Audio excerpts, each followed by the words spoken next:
beautiful humans. Welcome to another episode of Role Models, Juicy Conversations with Beautiful Humans. I'm Jennifer Norman, founder of the Human Beauty Movement and your host. This podcast thrives on your support. So if you like what you hear, follow us, rate us, review us, share this episode with everyone you know across all of your networks.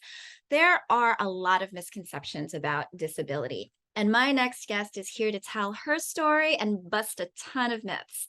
The incomparable Lolo Spencer is a Film Independent Spirit Award nominated actress, a model, a public speaker, and a social media content creator.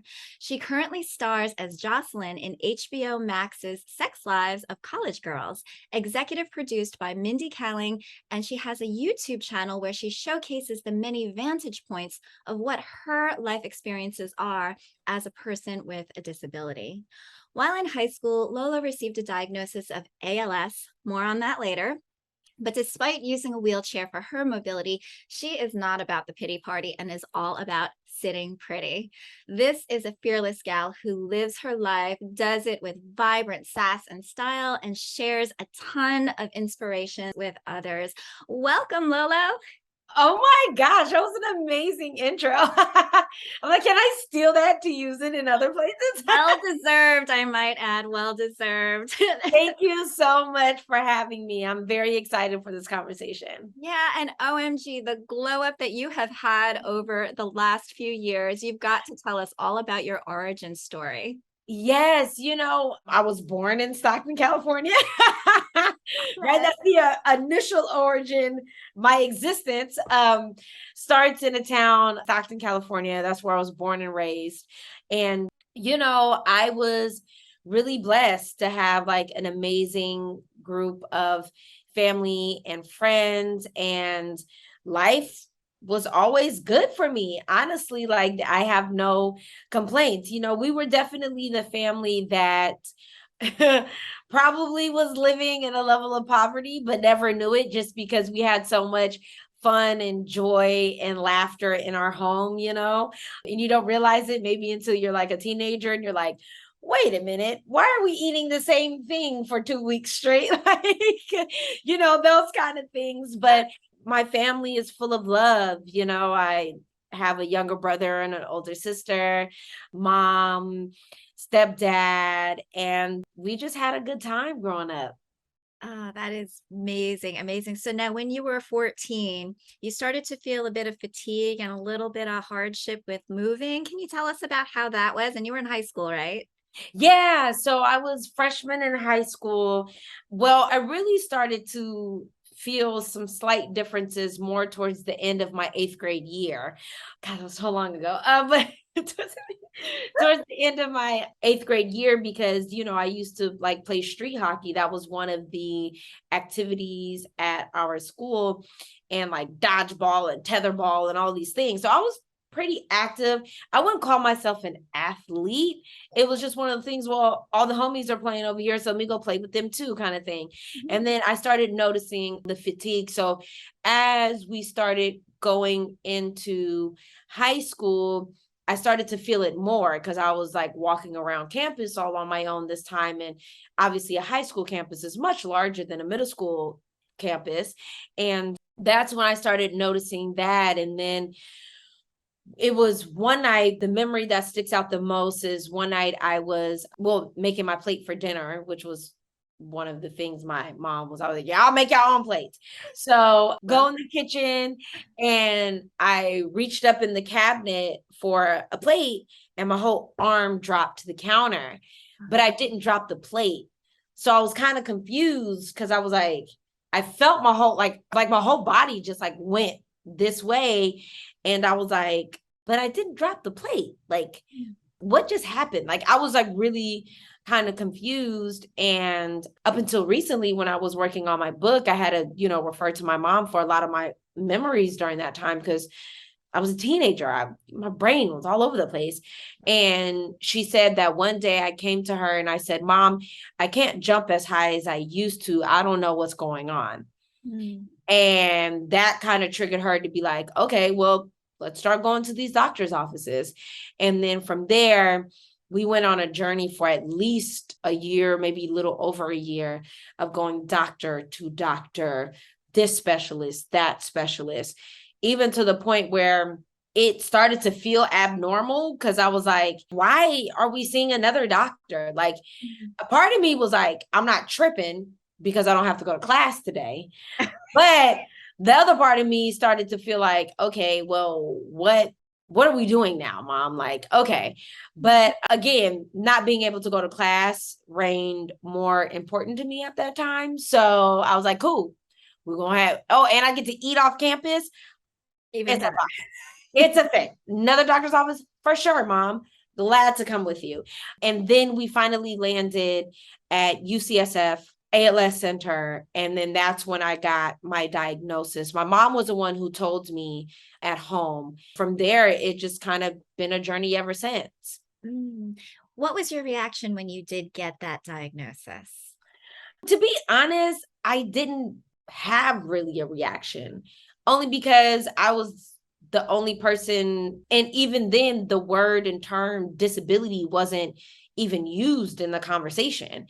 So I didn't know anybody with a disability. There was nobody in my family with a disability. They, so when my mom was telling me that it's a condition where your muscles will weaken over time and all this other stuff, I was kind of like, okay. Like, it didn't even trigger to me like the severity, the condition that doctors were trying to say that I had at that time. Wow. And I really just attribute it to being a teenager and be like, I don't care what you're talking about, Mom. I'm trying to go back and watch 106 in Park. You're going to make me miss what the #1 video is this week. What is this conversation? I'm not comprehending at all. And yeah, so that was really my reaction. I wanted to go back and watch TV because I was like, okay, cool, Mom, whatever you say. Like, Huh. And so did you find that over the course of years, your muscles started to weaken a little bit? At what point did you find that you needed to have some assistance with walking and whatnot? so it was still freshman year of high school, right? Because I had noticed like my legs were getting tired and all these different symptoms.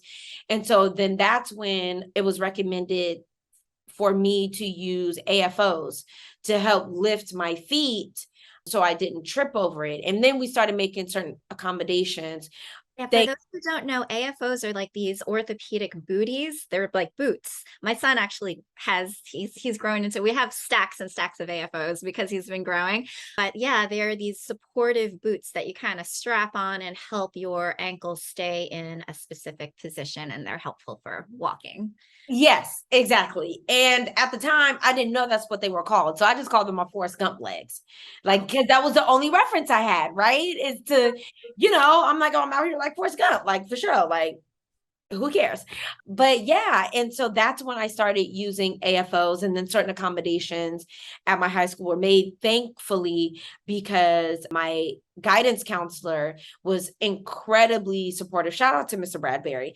He was incredibly, incredibly supportive because, again, with this whole conversation, my mom, none of us knowing what any of this means, never going through this process, my guidance counselor, he was just like, okay, so would you want Lauren to start going to the classes with other students with disabilities and everything else? And they would ask me, and I was like, no, I want to be where my friends are at. Again, being 14, not really having the understanding of why the classes were even separated to begin with or anything like that. I think I probably would have made a different decision had I known, right? But I was like, no, I want to be with where all my friends are at. I don't want to be separated. And so my guidance counselor, we found solutions. He was like, okay, well then, Lauren, we're going to allow you to show up to your classes, an extra 10 minutes late because we know it's going to take you a little longer. We'll assign one of your friends to walk you arm in arm to class. Mm-hmm. And so those were kind of some of the accommodations that were made. Now, of course, because I was 14, that little 10-minute leeway, I might have taken a little bit more time to eat at lunch. And then made it to fifth period when I made it to fifth period. But it was one of those things, right? Where it was those accommodations were made. The support was there. The school nurse would give me a ride home because I couldn't drive. We didn't know what that would take to drive. So I was like, I don't want to drive. So those kind of accommodations were made at that time. Amazing. And it sounds like with your family and with everybody at school, like this was not a doom and gloom sentence. Seemed like it's Oh. okay, this is what's going on. This is how we're going to deal with it. And we're going to give you the support that you need when possible to be able to assist you so that you can continue living your life in the most productive way. Exactly. And honestly, it's because of that foundation that I feel like has been able to attribute to my success as an adult Yeah. when I did end up leaving the house and moving away from my hometown. Like that training, that foundation, that advocacy that I knew when I went to college, what to ask for, what my needs were, and to not budge until I got it. Yeah, And I think that you said that like your mom was a little nervous about you moving away from home, but you were like, no, if I'm gonna live, I'm gonna live and I'm gonna do this, right? And you moved to 100%. And granted, for good reason, my mom had to be nervous, right? Because I was only 19 at the time.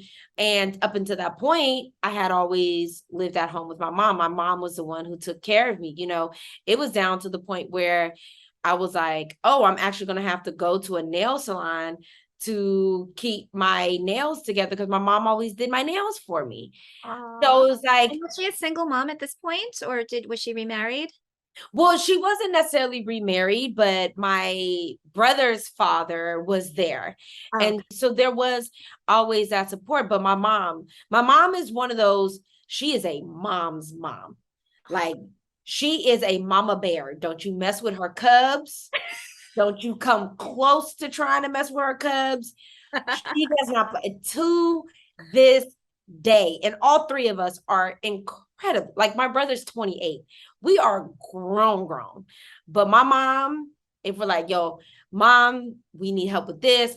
Mom, something happened, that she is full throttle. yeah, Full you guys are throttle so support. independent. And so it didn't really develop in an unhealthy codependency. It seems like No. even despite her being there for you, she let you live your life. Yeah, exactly. And I think a big part of it, especially for me, is because she saw that desire in me. She Oh, knew I wanted it. She knew. So she was like, well, you okay, need it. I can't keep her under the roof much longer. Otherwise, she's probably going to start rebelling. And I was at that point where I was going to be like, Mama, you going to help me or I'm going to find a way to help myself. So, we had that discussion. And my mom is one of those people too. Like, she would love to support you, but you have to make it make sense to her. So I had to prove to her that I was serious about it. So every day when she would come home from work, I would have printouts of all these different apartments that I already pre-called and figured this out and that out. How close was it to this? How close was it to that? And all those different things, and showed her, look, mom, here are all the places that I can live. Here are all the schools that I can transfer to. Like, I'm serious about this. And so we came up with the plan and made it happen. Yeah, and for you, it's always been about your ability, not about your disability. And you've even started putting yourself out there on videos on YouTube. You have your channel, which is Lolo Sitting Pretty. Can you tell us what inspired you to all of a sudden start creating this content that would help to inspire other people? Truthfully, I started the channel because I was working a job. The boss at that time, we ended up having this meeting one-on-one, and it was giving the energy of like, Lauren, if you don't change how you work, you're not going to be here much longer. Mm. And I was so pissed because I was like, I was doing my job, I was meeting my deadlines, but because I wasn't doing it the way they wanted me to do it, all of a sudden you're going to take away my income, my independence, my health benefits. You are threatening me in a way that I don't even think you recognize how much of a threat that is for someone in my position. And so I was like, I don't ever want this to happen to me again. And I didn't get fired, but it was just the threat alone made me be like, I'm not about to have this happen to me again. So me and my mom talked about it and was like, well, what can I do to start taking advantage of my own life? and my own livelihood. And then I was like, well, I have a degree in video production. I heard that people are making crazy money off of YouTube. Maybe I should start a YouTube channel. And then it was like, well, what am I going to talk about? And I was like, well, maybe I'll just talk about living life as a wheelchair user. Again, the word disability didn't even cross my vocabulary at this time. And I'm a grown ass woman. And so maybe I'll talk about being in a wheelchair. Everyone is so amazed by how I live positively and go out and do this. Maybe I could start showing people that this is how you do it. And this is what it looks like, and that it's possible. And so that's kind of where all of the content started. Amazing. I remember back when I was going to Georgetown in my MBA class, there was an entrepreneur class and we had to break up into groups. And one of my group members was in a wheelchair and she had to get around all these hills, all these things in her scooter. But I remember her vividly because she was saying, like, when she'd get to class back then, East Coast, it was always raining and she would just get wet. And so we thought our group project for entrepreneurship was, can we come up with these concepts for wheelchair users that would help them in their comfort? So it would be things like, these umbrellas that would attach. And back then there really wasn't that much stuff. And so we thought it was pretty innovative. When we presented it, the people who were actually entrepreneurs and were actually going to be funding some of the projects were like, yeah, that's a really cute idea. Good luck with that. It was really very patronizing. They wanted the ones that were like, oh, there's $1 billion industry and there's going to be all of this, payback when you guys get. There was no opportunity seen, no market opportunity seen for people in wheelchairs. And so it just shows you that in terms of just like business, and it was an unspoken about area that almost was a little bit like, oh, I'm so, yeah, nice idea. And now it's like, the times have changed. It's so great to be able to see people advocating for their needs and for companies to finally be innovating. I mean, I know that you work with a lot of them, which is so cool. A lot of them doing some really cool shit. I mean, that's like the evolution of the wheelchair over the past 25 years to me is like astounding. Amazing. Like, even for myself, like, I started using my wheelchair when I was 19 and I moved to LA because I told myself, I was like, well, the first time I used a wheelchair, an electric wheelchair, was grad night Disneyland as a senior in high school. Because my nurse told me, she was like, you're going to exhaust yourself if you stay in these braces trying to walk around Disneyland. So I was like, okay, well, what's my solution? And so she was like, well, we could get you an electric wheelchair.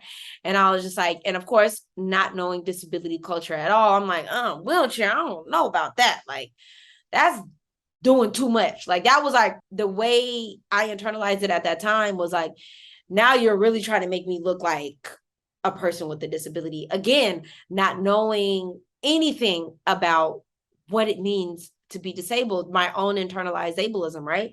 So then she was like, well, try it out, see how you like it first, and then see if you want to do it. Girl, I got in that wheelchair and saw how fast I could go, how far I could go.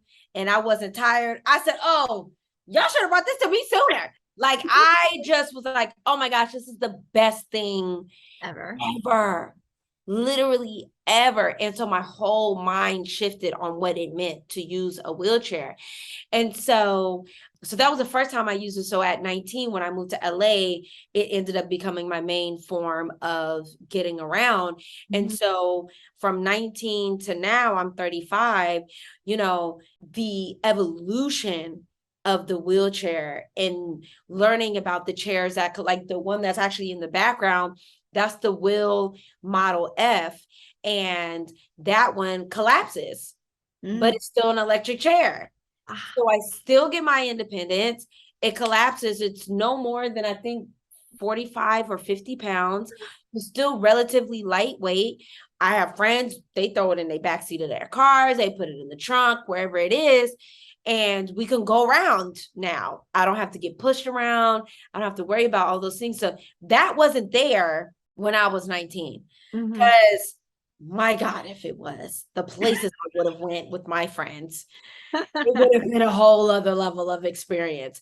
So exactly what you're saying, that evolution is real. And I think now people are starting to slowly but surely recognize the disabled community as a viable market Mhm. to make income, because entrepreneurship and business is motivated by the money. No matter how Yeah. philanthropic the idea might be, if it's not making money, people aren't going to be interested in it. True, true. And honestly, it is so nice to see the kinds of innovations with my son, for example. He continues to grow. So he's probably had about 5 or 6 wheelchairs. The Mhm. wheelchair that he has right now is like a sofa on wheels. It's like, it's got customization because he has a very severe scoliosis curvature in his spine, like 30 degrees. And so they had to custom make and custom cut out the foam in his seat, the angles that it goes. It's not electric because he doesn't have the mobility to be able to maneuver a specific switch or anything like that himself. So we do still push him.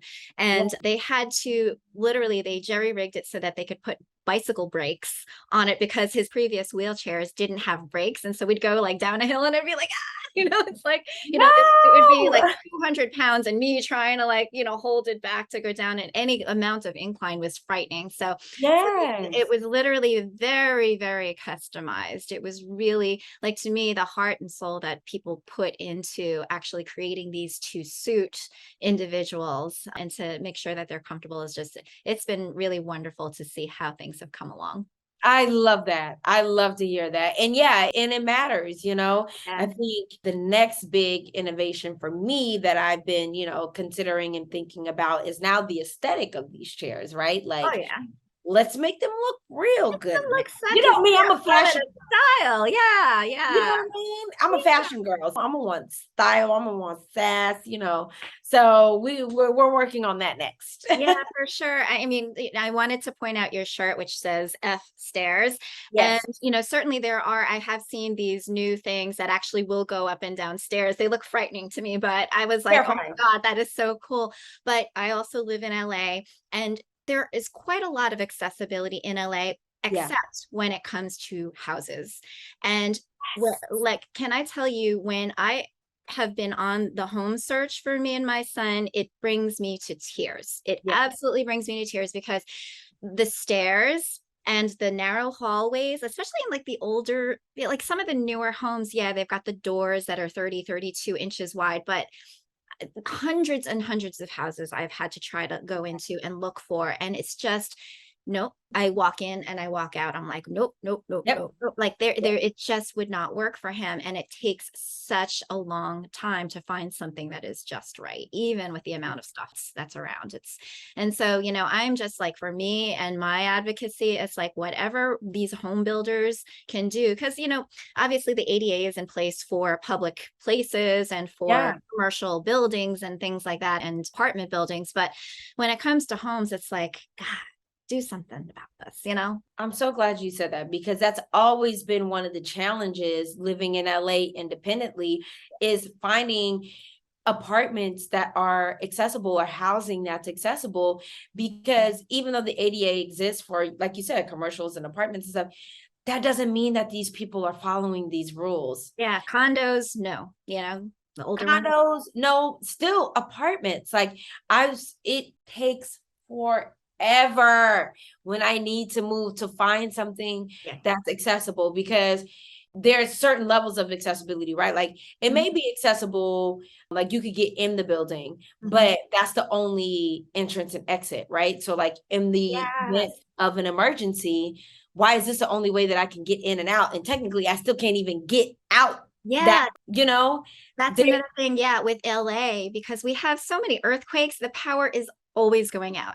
And Yes. my son lives on life support. He's got a Mhm. ventilator that needs to be plugged in. It does have battery life on it, but when the power goes out, it is an emergency. And if Yeah. you're in a place with an elevator, I cannot carry him. He's 16 years old. I cannot carry him down 5 flights of stairs. I can't even carry him down 1 flight of stairs. And so to find an apartment that's on a ground level with an emergency exit where I can get him out to a road so that I can get him into a car so that we can plug it into the, Yeah.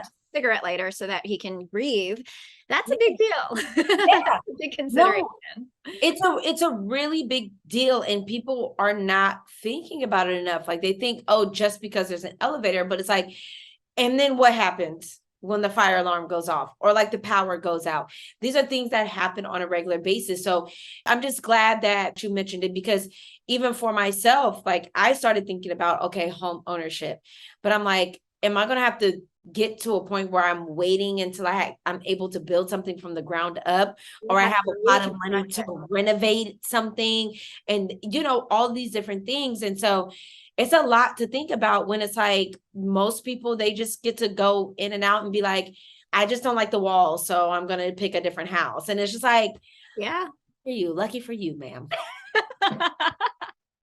Yeah. I'm just trying to make sure I can get to the fucking bathroom comfortably. Yes, yes. And that's another thing too. It's like if the toilet is right in front of the bathtub, he's got a bath chair and we can't even get his bath chair in there. And so it's like, I look in the bathroom and I'm like, nope, that won't work either. Can't get his bath chair in there, can't get his bath chair in there. And that ixnays probably 80% of the places that I see, if not for the fact that there's stairs or narrow hallways or the doorways are too small. And what's actually interesting, something that I've been noticing, because I like to every once in a while go to like open houses for like these wild, like multi-million-dollar homes, like Beverly Hills. I'm a dreamer. I'm a dreamer. So I'm like, let me get in the space, let me feel it, let me see the energy of this, right? Yeah. A majority of the homes that I've visited, ironically enough, with unbeknownst to them, maybe the only thing that wasn't accessible was maybe like the entrance, right? Maybe there's like 1 or 2 steps or something like that. And I always go with friends, so we make it work. But those homes are majority accessible, which is interesting. Because see, the thing is about the rich and technology, right? The way we view accessibility is how they view convenience. So how do I turn on my shower? Let me get the shower warmed up while I'm still downstairs. Let me get the remote. Yep. Right? Let me get the smart app. How do I load the dishwasher? Oh, let me just tap it and it opens up automatically. How do I, like, all of these different things? So it's like, y'all aren't even realizing this is all accessibility. Ooh, yes. Which then lets me know accessibility isn't the problem. It's the attitude around making it accessible. That's the problem. Or the super rich can afford it. Or only the super rich can afford it. Because it's not that you don't know how to make it accessible.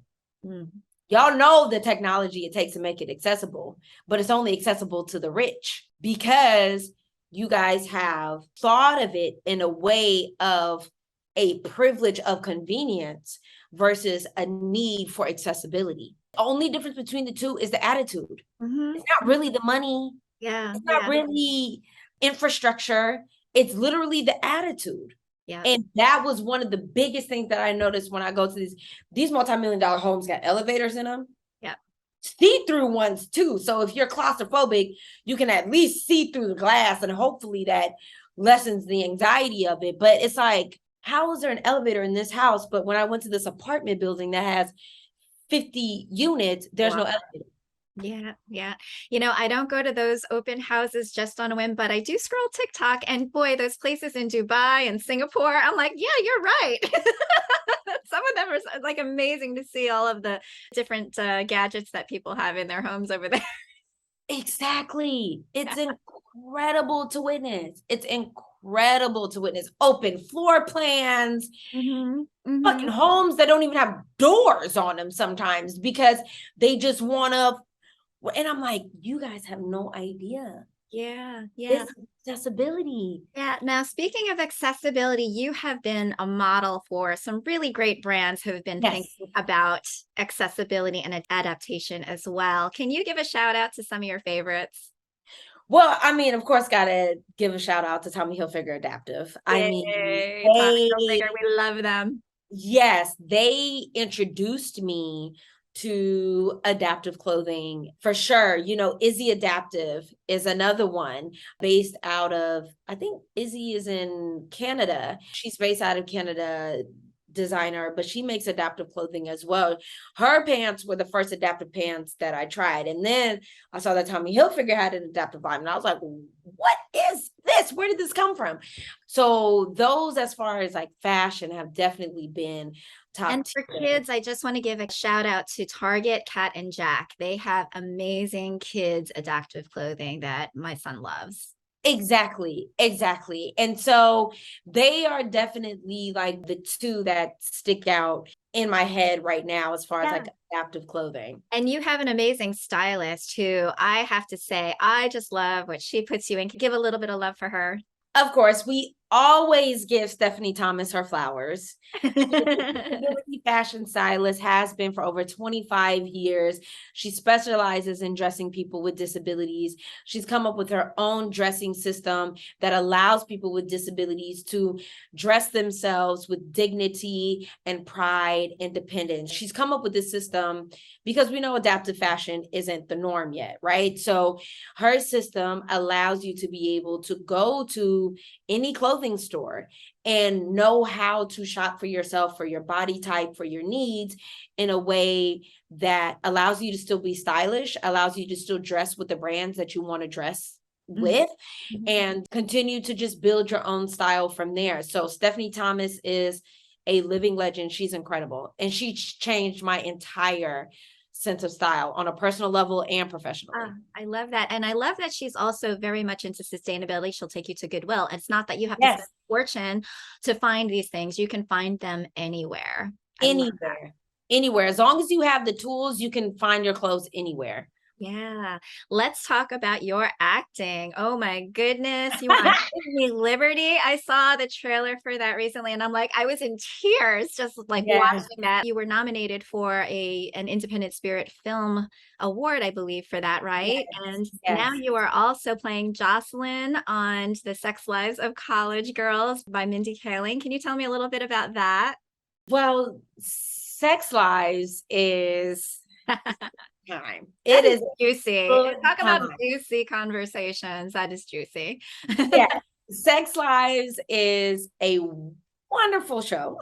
But no, it's a great show. It's full of laughs, full of comedy. I just love playing Jocelyn. You know, Mindy and Justin Noble, who's our showrunner, have really, really done a great job at developing a character with a disability where we are only learning about her personality and her humanity.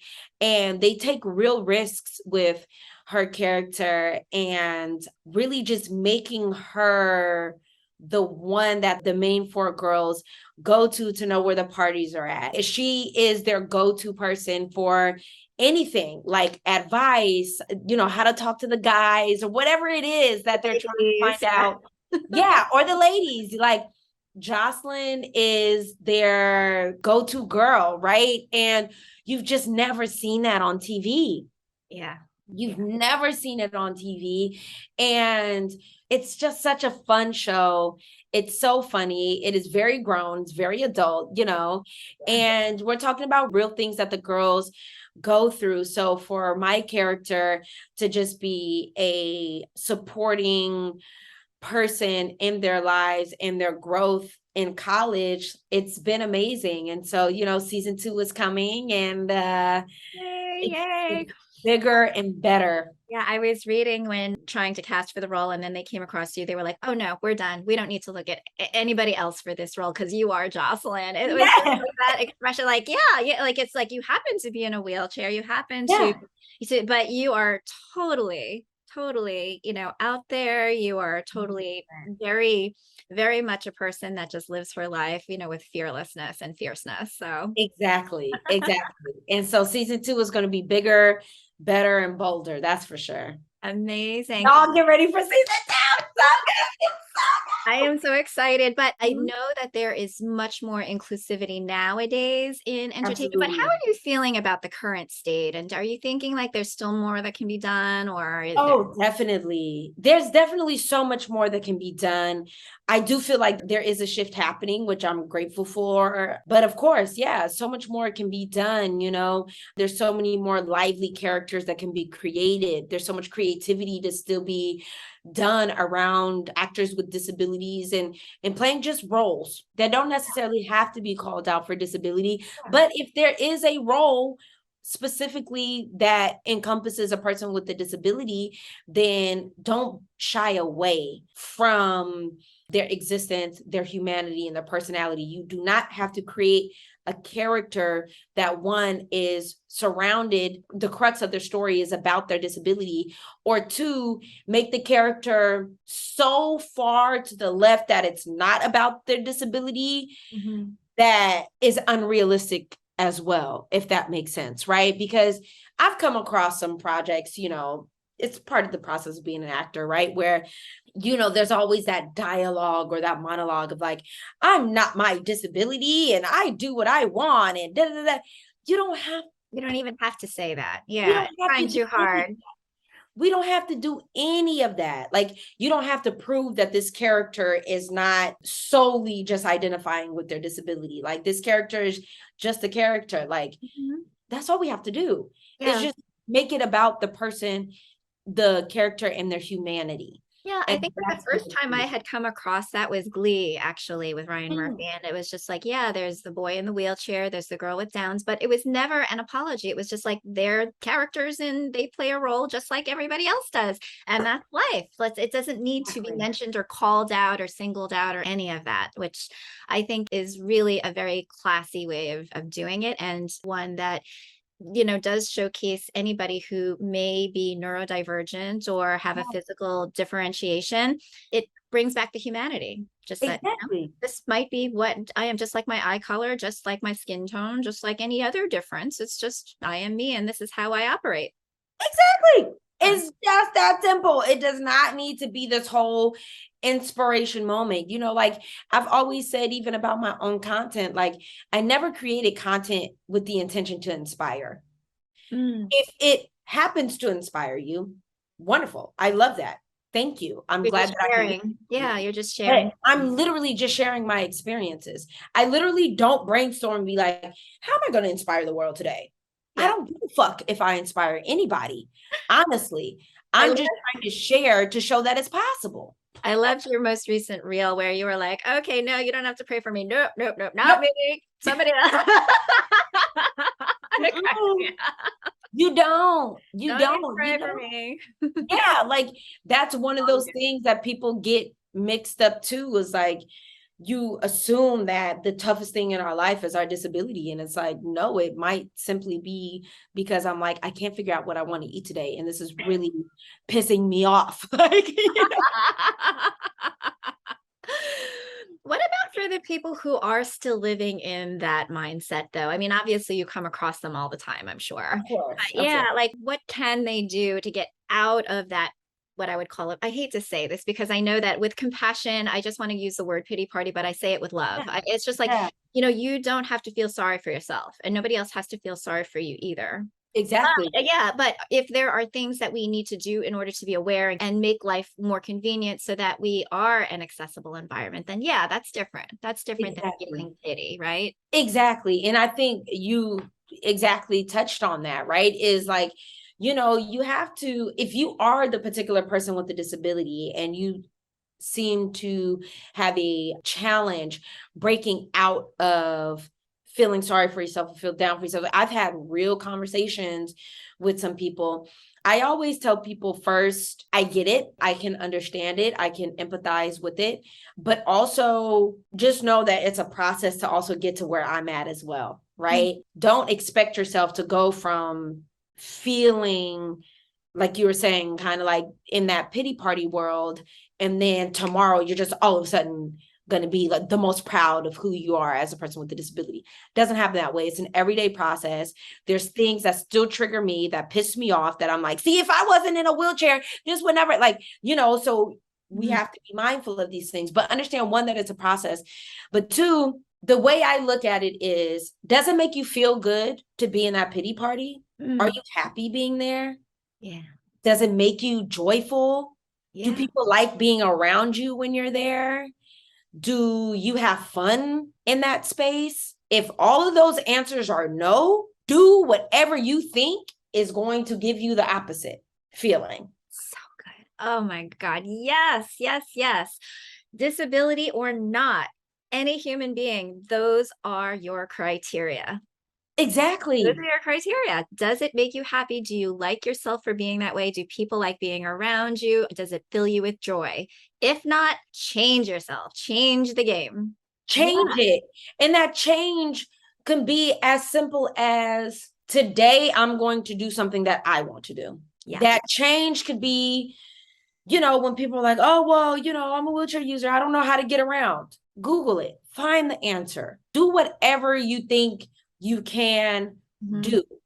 Ask people that love you if you have a support system. If there's a family member that's talking to you a certain way and you don't like it, it's okay to say, hey, auntie, uncle, brother, sister, cousin, mama, daddy, because it's a lot, mamas and daddies too. Yeah. Mama, daddy, you know what? I'd really appreciate if y'all don't talk to me like that. Yeah.